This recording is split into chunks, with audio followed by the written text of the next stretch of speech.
Postmaster Rabindranath ঠাকুর। প্রথম কাজ আরম্ভ করিয়াই উদাপুর গ্রামে পোস্টমাস্টারকে আসিতে হয়। গ্রামটি অতি সামান্য, নিকটে একটি নীলকুঠি আছে, তাই কুঠির সাহেব অনেক জোগাড় করিয়া এই নূতন পোস্ট অফিস স্থাপন করাইয়াছে। আমাদের পোস্টমাস্টার কলিকাতার ছেলে। জলের মাছকে ডাঙায় তুলিলে যেরকম হয়, এই গণ্ডগ্রামের মধ্যে আসিয়া পোস্টমাস্টারেরও সেই দশা উপস্থিত হইয়াছে। একখানি অন্ধকার আরচালার মধ্যে তাহার আপিস, অদূরে একটি পানাপুকুর এবং তাহার চারিপাড়ে জঙ্গল। কুঠির গোমস্তা প্রভৃতি যে সকল কর্মচারী আছে তাহাদের ফুরসত প্রায় নাই, এবং তাহারা ভদ্রলোকের সহিত মিশিবার উপযুক্ত নহে। বিশেষত কলিকাতার ছেলে ভালো করিয়া মিশিতে জানে না। অপরিচিত স্থানে গেলে হয় উদ্ধত নয় অপ্রতিভ হইয়া থাকে। এই কারণে স্থানীয় লোকের সহিত তাহার মেলামেশা হইয়া ওঠে না। অথচ হাতে কাজ অধিক নাই। কখনো কখনো দুটো একটা কবিতা লিখিতে চেষ্টা করেন। তাহাতে এমন ভাব ব্যক্ত করিয়াছেন যে সমস্ত দিন তরুপল্লবের কম্পন এবং আকাশের মেঘ দেখিয়া জীবন বড় সুখে কাটিয়া যায়। কিন্তু অন্তর্যামী জানেন, যদি আরব্য উপন্যাসের কোনো দৈত্য আসিয়া এক রাত্রের মধ্যে এই শাখাপল্লব সমেত সমস্ত গাছগুলা কাটিয়া পাকা রাস্তা বানাইয়া দেয় এবং সারি সারি অট্টালিকা আকাশের মেঘকে দৃষ্টিপথ হইতে রুদ্ধ করিয়া রাখে, তাহা হইলে এই আধমরা ভদ্রসন্তানটি পুনশ্চ নবজীবন লাভ করিতে পারে। পোস্টমাস্টারের বেতন অতি সামান্য, নিজে রাঁধিয়া খাইতে হয়, এবং গ্রামের একটি পিতৃমাতৃহীন অনাথা বালিকা তাহার কাজকর্ম করিয়া দেয়, চারিটি চারিটি খাইতে পায়। মেয়েটির নাম রতন, বয়স 12-13। বিবাহের বিশেষ সম্ভাবনা দেখা যায় না।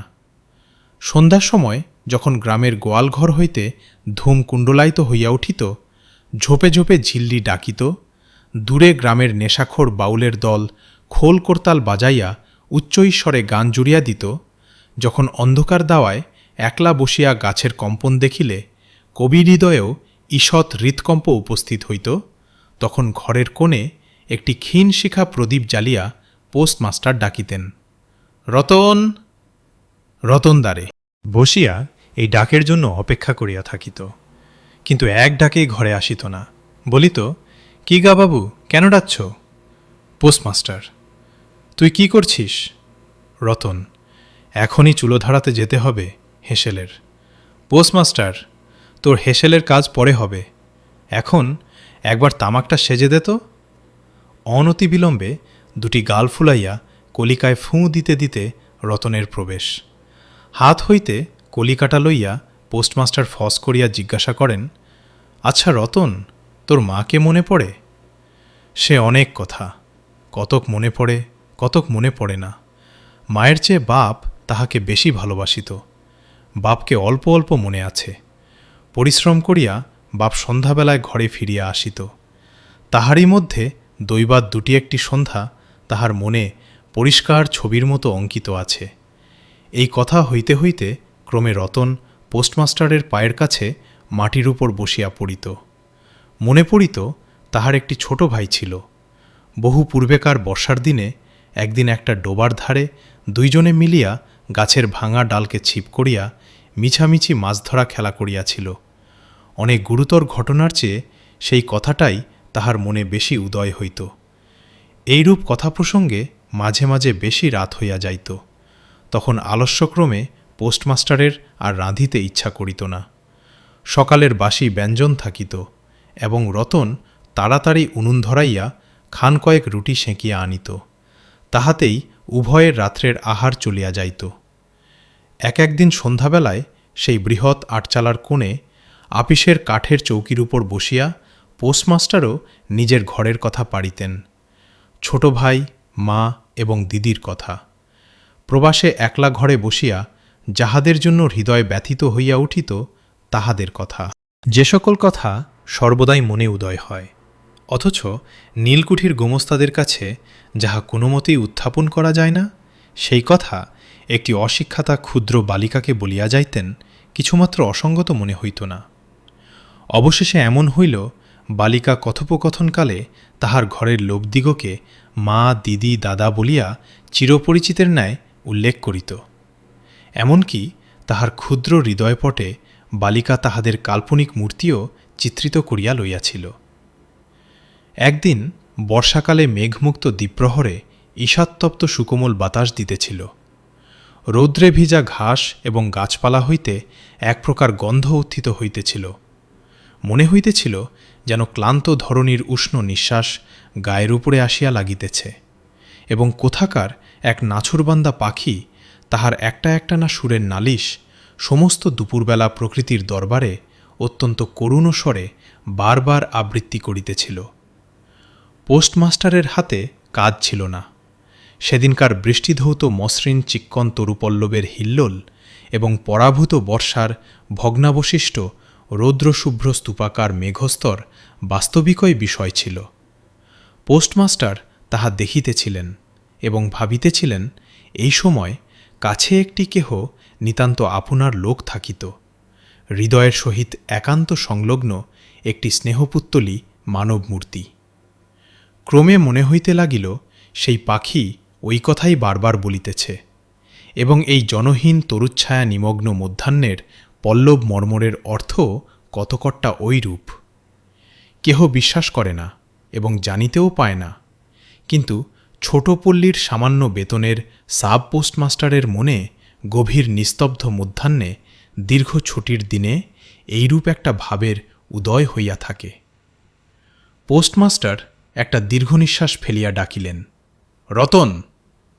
রতন তখন পেয়ারা তলায় পা ছড়াইয়া দিয়া কাঁচা পেয়ারা খাইতেছিল। প্রভুর কণ্ঠস্বর শুনিয়া অবিলম্বে ছুটিয়া আসিল। হাঁপাইতে হাঁপাইতে বলিল, দাদাবাবু, ডাকছ? পোস্টমাস্টার বলিলেন, তোকে আমি একটু একটু করে পড়তে শেখাব।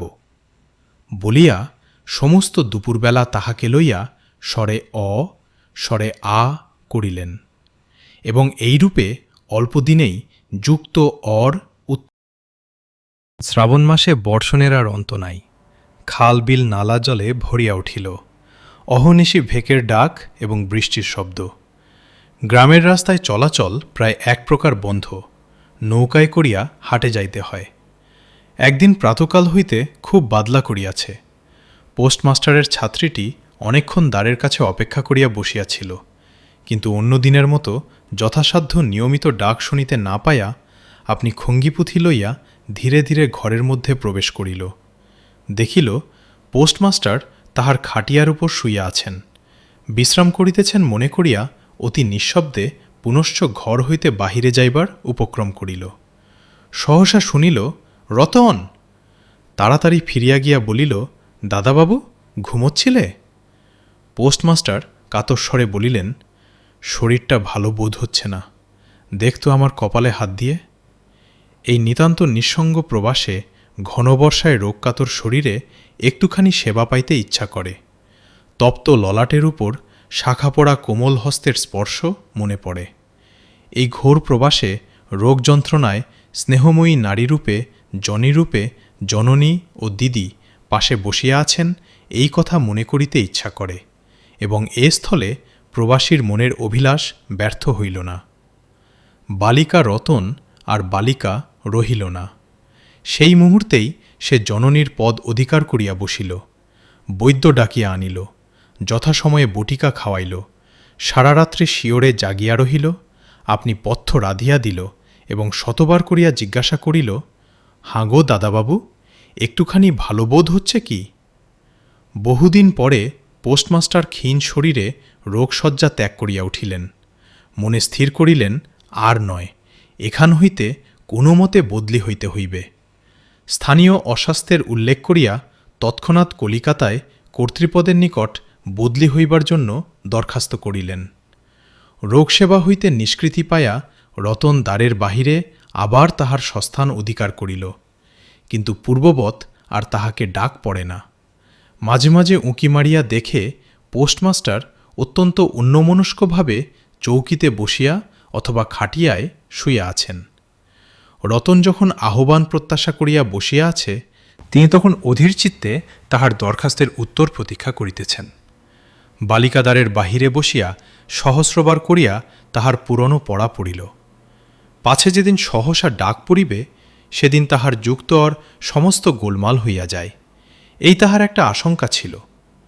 অবশেষে সপ্তাহখানেক পরে একদিন সন্ধ্যাবেলায় ডাক পড়িল। উদ্বেলিত হৃদয়ে রতন গৃহের মধ্যে প্রবেশ করিয়া বলিল, দাদাবাবু, আমাকে ডাকছিলে? পোস্টমাস্টার বলিলেন, রতন, কালই আমি যাচ্ছি। রতন, কোথায় যাচ্ছ দাদাবাবু? পোস্টমাস্টার, বাড়ি যাচ্ছি। রতন, আবার কবে আসবে? পোস্টমাস্টার, আর আসব না।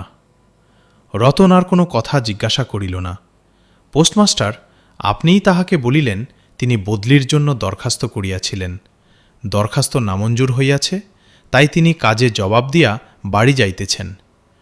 অনেকক্ষণ আর কেহ কোনো কথা কহিল না। মিটমিট করিয়া প্রদীপ জ্বলিতে লাগিল এবং এক স্থানে ঘরের জীর্ণ চাল ভেদ করিয়া একটি মাটির সরার উপর টপ টপ করিয়া বৃষ্টির জল পড়িতে লাগিল। কিছুক্ষণ পরে রতন আস্তে আস্তে উঠিয়া রান্নাঘরে রুটি করিতে গেল। অন্যদিনের মতো তেমন চটপট হইল না। বোধ করি মধ্যে মধ্যে মাথায় অনেক ভাবনা উদয় হইয়াছিল। পোস্টমাস্টারের আহার সমাপ্ত হইলে পর বালিকা তাহাকে জিজ্ঞাসা করিল, দাদাবাবু, আমাকে তোমাদের বাড়ি নিয়ে যাবে? পোস্টমাস্টার হাসিয়া কহিলেন, সে কি করে হবে? ব্যাপারটা যে কি কি কারণে অসম্ভব তাহা বালিকাকে বুঝানো আবশ্যক বোধ করিলেন না। সমস্ত রাত্রি স্বপ্নে এবং জাগরণে বালিকার কানে পোস্টমাস্টারের হাস্যধ্বনির কণ্ঠস্বর বাজিতে লাগিল, সে কি করে হবে? ভোরে উঠিয়া পোস্টমাস্টার দেখিলেন তাহার স্নানের জল ঠিক আছে। কলিকাতার অভ্যাস অনুসারে তিনি তোলা জলে স্নান করিতেন। কখন তিনি যাত্রা করিবেন সে কথা বালিকা কি কারণে জিজ্ঞাসা করিতে পারে নাই। পাছে প্রাতঃকালে আবশ্যক হয় এই জন্য রতন তত রাত্রে নদী হইতে তাহার স্নানের জল তুলিয়া আনিয়াছিল। স্নান সমাপন হইলে রতনের ডাক পড়িল। রতন নিঃশব্দে গৃহে প্রবেশ করিল এবং আদেশ প্রতীক্ষায় একবার নীরবে প্রভুর মুখের দিকে চাহিল। প্রভু কহিলেন, রতন, আমার জায়গায় যে লোকটি আসবেন তাকে বলে দিয়ে যাব। তিনি তোকে আমারই মতন যত্ন করবেন। আমি যাচ্ছি বলে তোকে কিছু ভাবতে হবে না। এই কথাগুলি যে অত্যন্ত স্নেহগর্ভ এবং দয়ার্দ্র হৃদয় হইতে উত্থিত সে বিষয়ে কোনো সন্দেহ নাই, কিন্তু নারীর হৃদয়কে বুঝিবে। রতন অনেক দিন প্রভুর অনেক তিরস্কার নীরবে সহ্য করিয়াছে, কিন্তু এই নরম কথা সহিতে পারিল না। একেবারে উচ্ছ্বসিত হৃদয়ে কাঁদিয়া উঠিয়া কহিল, না না, তোমার কাউকে কিছু বলতে হবে না, আমি থাকতে চাই নে। পোস্টমাস্টার রতনের এরূপ ব্যবহার কখনো দেখেন নাই, তাই অবাক হইয়া রহিলেন। নূতন পোস্টমাস্টার আসিল। তাহাকে সমস্ত চার্জ বুঝাইয়া দিয়া পুরাতন পোস্টমাস্টার গমনোন্মুখ হইলেন। যাইবার সময় রতনকে ডাকিয়া বলিলেন, রতন, তোকে আমি কখনো কিছু দিতে পারিনি, আজ যাবার সময় তোকে কিছু দিয়ে গেলুম, এতে তোর দিন কয়েক চলবে। কিছু পথ খরচা বাদে তাহার বেতনের যত টাকা পাইয়াছিলেন পকেট হইতে বাহির করিলেন। তখন রতন ধুলায় পড়িয়া তাহার পা জড়াইয়া ধরিয়া কহিল, দাদাবাবু, তোমার দুটি পায়ে পড়ি, তোমার দুটি পায়ে পড়ি, আমাকে কিছু দিতে হবে না। তোমার দুটি পায়ে পড়ি, আমার জন্যে কিছু ভাবতে হবে না, বলিয়া এক দৌড়ে সেখান হইতে পলাইয়া গেল। ভূতপূর্ব পোস্টমাস্টার নিঃশ্বাস ফেলিয়া হাতে কার্পেটের ব্যাগ ঝুলাইয়া কাঁধে ছাতা লইয়া মুটের মাথায় নিন্দ ও শ্বেত রেখায় চিত্রিত টিনের পেঁটোড়া তুলিয়া ধীরে ধীরে নৌকাভিমুখে চলিলেন। যখন নৌকায় উঠিলেন এবং নৌকা ছাড়িয়া দিল, বর্ষা বিস্ফারিত নদী ধরণীর উচ্ছ্বরিত অশ্রু রাশির মতো চারিদিকে ছলছল করিতে লাগিল। তখন হৃদয়ের মধ্যে অত্যন্ত একটা বেদনা অনুভব করিতে লাগিলেন। একটি সামান্য গ্রাম্য বালিকার করুণ মুখছবি যেন এক বিশ্বব্যাপী বৃহৎ অব্যক্ত মর্মব্যথা প্রকাশ করিতে লাগিল। একবার নিতান্ত ইচ্ছা হইল ফিরিয়া যাই, জগতের ক্রোড়বিচ্যুত সেই অনাথিনীকে সঙ্গে করিয়া লইয়া আসি। কিন্তু তখন পালে বাতাস পাইয়াছে, বর্ষার স্রোত খরতর বেগে বহিতেছে। গ্রাম অতিক্রম করিয়া নদীকূলের শ্মশান দেখা দিয়াছে এবং নদীপ্রবাহে ভাসমান পথিকের উদাস হৃদয়ে এই তত্ত্বের উদয় হইল, জীবনে এমন কত বিচ্ছেদ, কত মৃত্যু আছে, ফিরিয়া ফল কি, পৃথিবীতে কে কাহার। কিন্তু রতনের মনে কোনো তত্ত্বের উদয় হইল না। সে সেই পোস্ট অফিস গৃহের চারিদিকে কেবল অশ্রুজলে ভাসিয়া ঘুরিয়া ঘুরিয়া বেড়াইতেছিল। বোধ করি তাহার মনে ক্ষীণ আশা জাগিতেছিল, দাদাবাবু যদি ফিরিয়া আসে, সেই বন্ধনে পড়িয়া কিছুতেই দূরে যাইতে পারিতেছিল না। হায় বুদ্ধিহীন মানব হৃদয়! ভ্রান্তি কিছুতেই ঘোচে না। যুক্তিশাস্ত্রের বিধান বহু বিলম্বে মাথায় প্রবেশ করে।